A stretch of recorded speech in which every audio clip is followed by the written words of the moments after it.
ఆయుష్మాన్ భారత్ కార్డుల జారీకి ఎట్టకేలకు తెలంగాణ రాష్ట్ర సర్కార్ గ్రీన్ సిగ్నల్ ఇచ్చింది. కార్డుల జారీ కోసం జిల్లాలు, గ్రామాల వారీగా లబ్ధిదారుల నుంచి కేవైసీ వివరాలను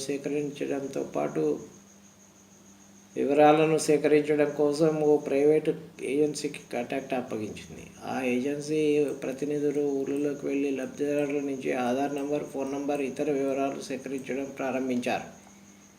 ప్రస్తుతం రాష్ట్రంలో ఆరోగ్యశ్రీ, ఆయుష్మాన్ భారత్ స్కీములను కలిపి అమలు చేస్తున్నారు. ఆయుష్మాన్ కార్డులు ఇవ్వకుండా ఆరోగ్యశ్రీ కార్డులతోనే ఆయుష్మాన్ లబ్ధిదారులకు కూడా ట్రీట్మెంట్ ఇస్తున్నారు.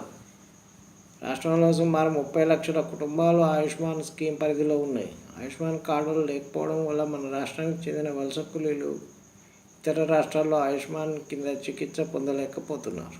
ఇప్పుడు కార్డుల జారీతో వలస కూలీలకు ఊరట లభించనుంది. ఇన్నాళ్ళు కార్డుల జారీకి మొండికేసిన రాష్ట్ర సర్కార్ కేంద్రం నిధులు ఆపేస్తామని హెచ్చరించడంతో ఎట్టకేలకు దిగివచ్చింది.